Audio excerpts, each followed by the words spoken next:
모든 환난 가운데 너를 지키는 자라. 두려워하지 말라. 내가 널 도와주리니. 놀라지 말라. 내 손 잡아주리라. 나의 안에 거하라. 나의 안에 거하라. 나는 내 하나님이니. 모든 환난 가운데 너를 지키는 자라. 두려워하지 말라. 내가 널 도와주리니. 놀라지 말라. 내 손 잡아주리라. 내가 너를 지명하여 불렀나니 너는 내 것이라. 내 것이라. 너의 하나님이라. 내가 너를 보배롭고 존귀하게 여기노라. 너를 사랑하는 내 여호와라.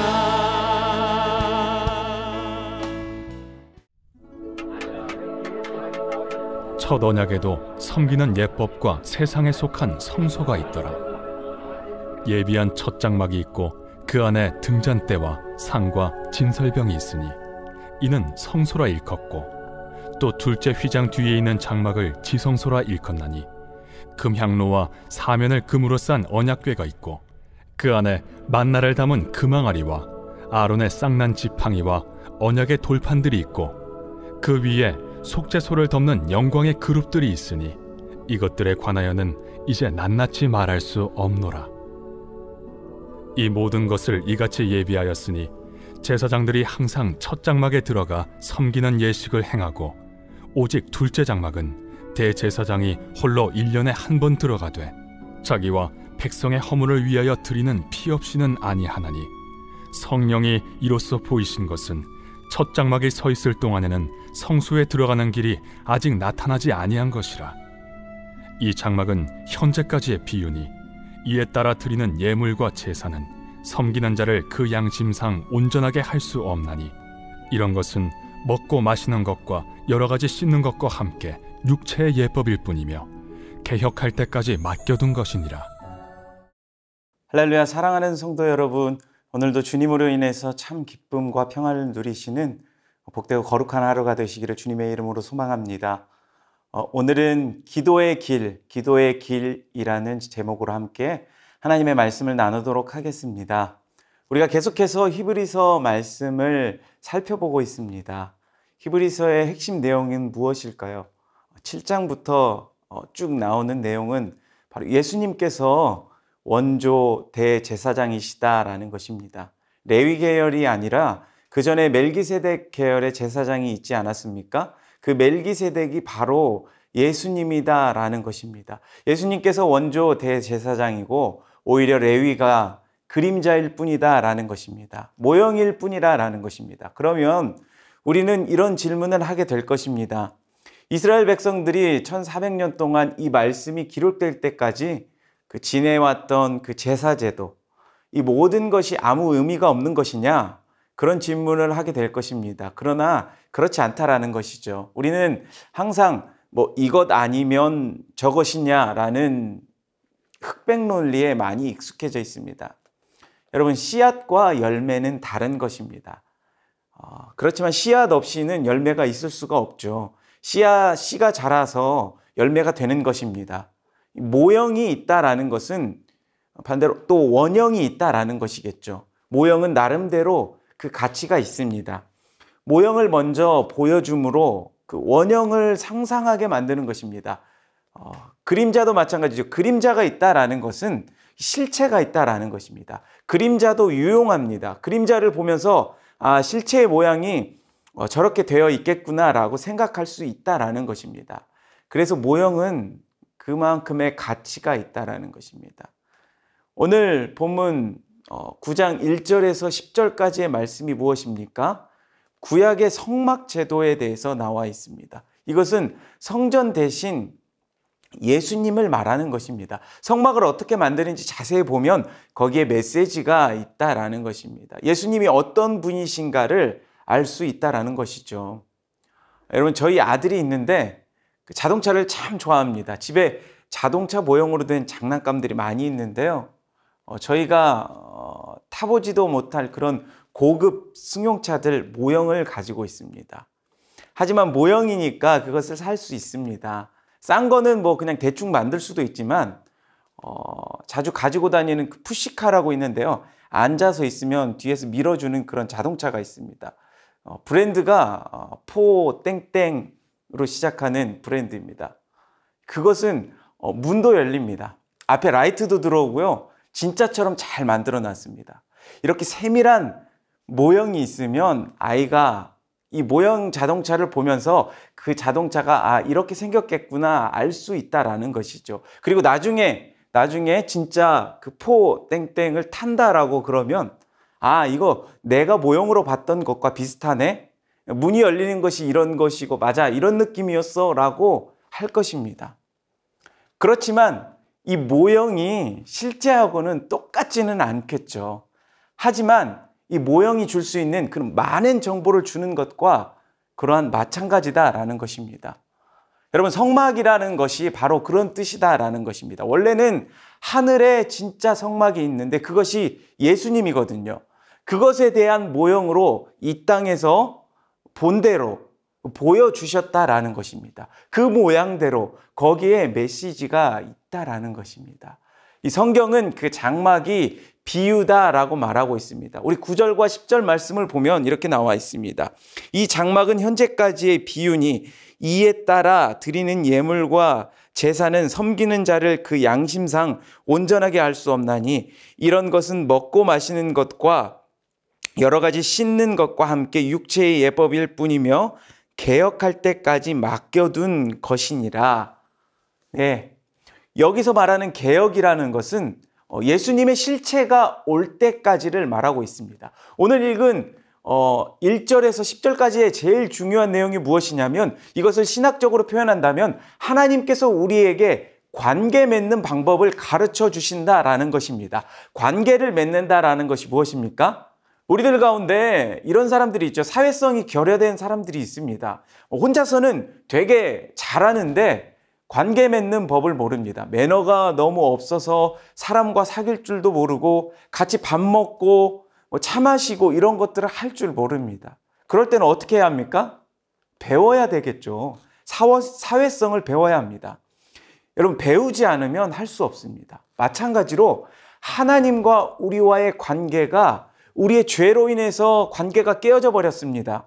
그래서 하나님과의 관계를 맺는 법이 무엇이냐? 좋은 관계가 무엇입니까? 성경에서는 의라고 그랬습니다. 의. 좋은 관계를 맺는 법. 그것은 죄의 용서받는 길밖에 없다라는 것입니다. 하나님은 죄를 싫어하십니다. 그러므로 우리가 죄를 씻어야 하나님과 좋은 관계를 맺을 수 있다라는 것입니다. 오늘 본문의 내용이 바로 그것입니다. 하나님과 좋은 관계를 맺는 방법이 무엇이냐? 그것이 바로 성막이다라는 것입니다. 성막이라는 모형을 보여주셨다라는 것입니다. 성막을 통해서 우리는 무엇을 알 수 있습니까? 하나님과 화해하는 법, 하나님과 좋은 관계를 맺는 법을 배워야 한다라는 것입니다. 1절부터 5절의 말씀을 보면 이 성막의 모습이 나와 있습니다. 그런데 중요한 것은 무엇이냐면 4절 말씀을 보니까 금 향로와 사면을 금으로 싼 언약궤가 있고 그 안에 만나를 담은 금 항아리와 아론의 쌍난 지팡이와 언약의 돌판들이 있고, 성소에는 무엇만 있다고 들었습니까? 하나님의 언약궤만 있습니다. 언약궤 안에는 돌판이 있고 아론의 쌍난 지팡이가 있고 만나를 담은 항아리가 있습니다. 사실 두 개는 없어져 버렸고 언약궤 안에는 말씀의 돌판이 있다라는 것입니다. 그리고 그 위가 속죄소인데 속죄소에 분향을 들고 들어가는 것입니다. 여러분, 이것이 의미하는 것이 무엇일까요? 바로 하나님께 기도의 길이 열렸다라는 것을 우리에게 보여주고 있는 것입니다. 예수님 때문에, 예수 그리스도 때문에 지성소에 들어가서 기도할 수 있는 그 기도의 문이 열렸다라는 것입니다. 여러분 왜 그렇습니까? 향로를 대제사장이 들고 들어가는 것이 1년에 딱 한 차례인데 예수님께서 이미 향로를 들고 들어간 것과 같이 지성소에 향로가 이미 들어가 있습니다. 기도할 수 있는 길이 활짝 열렸다라는 것입니다. 그런 의미가 있다라는 것이죠. 이와 같은 내용이 레위기 16장 12절부터 13절까지의 말씀이 나와 있는데요.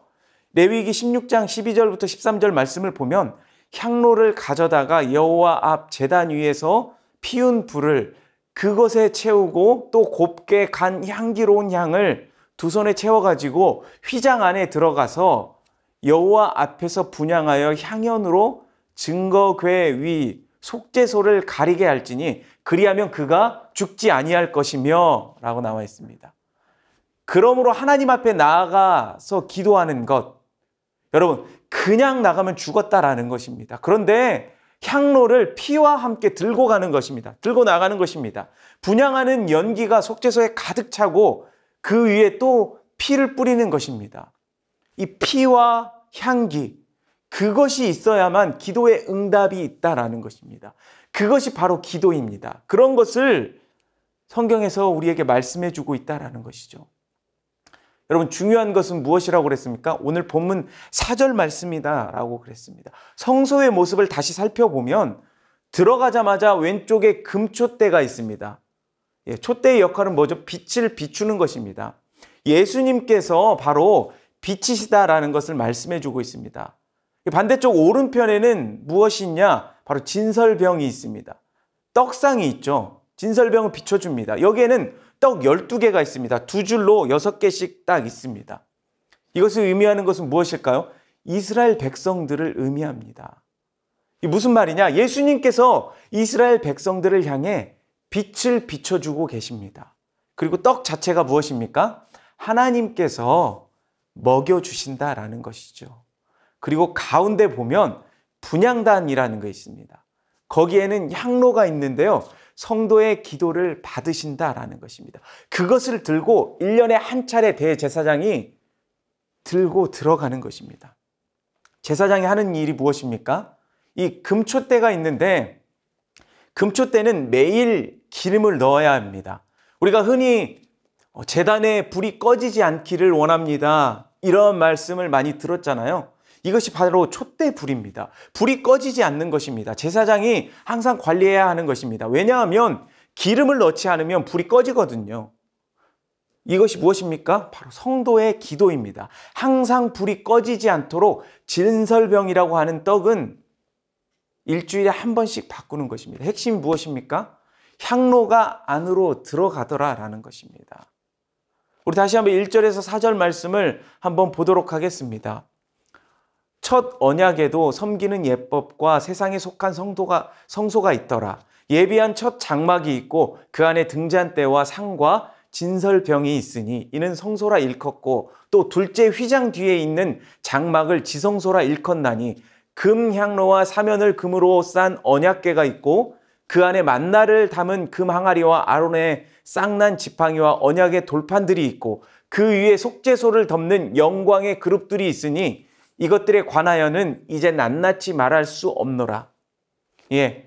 금향로가 원래는 어디에 있어야 합니까? 금향로는 성소에 있어야 합니다. 그런데 여기서 보면 어디에 있다고 나옵니까? 지성소에 있다고 합니다. 그러므로 이미 대제사장이 되신 예수님께서 향로를 들고 성도의 기도를 가지고 지성소로 이미 들어가셨다라는 것입니다. 예수님께서 이미 십자가에서 죽으심으로 말미암아 우리에게 기도의 길을 활짝 열어주셨다라는 것입니다. 그러므로 우리에게 기도의 문이 열렸습니다. 새로운 방식으로 하나님과 교제케 하시는 그 길을 예수님께서 바로 열어주셨다라는 것입니다. 여러분, 우리가 기도할 수 있습니다. 기도로 고통의 문제를 끊을 수 있습니다. 마음껏 기도할 수 있습니다. 절망을 기도로 끝내버리고 분노를 기도로 끝내버리고 고난과 질병, 우리의 모든 문제를 기도로 끝내버릴 수 있다라는 것입니다. 왜요? 날마다 기도로 주님 앞에 나아갈 수 있기 때문이다라는 것이죠. 그러므로 성도에게 있어서 가장 큰 무기가 무엇입니까? 바로 기도라라는 것입니다. 여러분, 이런 찬양이 있죠. 기도할 수 있는데 왜 낭망하십니까? 기도하면서 왜 염려하십니까? 우리는 때를 따라 돕는 은혜를 얻기 위하여 은혜의 보좌 앞에 담대히 나아갈 수 있는 것입니다. 여러분, 은혜의 보좌가 어디입니까? 바로 하나님 앞에 나아가는 것입니다. 때를 따라 주시는 은혜, 가장 필요한 때에, 가장 절실할 때에 주시는 은혜입니다. 여러분, 언제 절실합니까? 예를 들어 우리에게 먹을 것이 없을 때, 죽을 병이 걸렸을 때 우리에게 도움심이 필요하지 않습니까? 이것이 바로 때를 따라 돕는 은혜다라는 것입니다. 제가 야구를 되게 참 좋아합니다. 제가 야구를 좋아하니까 야구에서 보면 1점 차로 뒤지고 있는 상황에 공격을 하고 있어요. 근데 만루 상황입니다. 여기에서는 다른 것도 필요 없어요. 홈런도 아니고 그냥 안타 한 방이면 됩니다. 안타 한 방이면 바로 역전입니다. 이때 필요한 것이 바로 홈런도 아니고 안타 하나입니다. 바로 이것과 같습니다. 바로 때를 따라 돕는 은혜입니다. 그때에 꼭 필요한 때입니다. 바로 예수님께서 그 길을 열어주셨다라는 것이죠.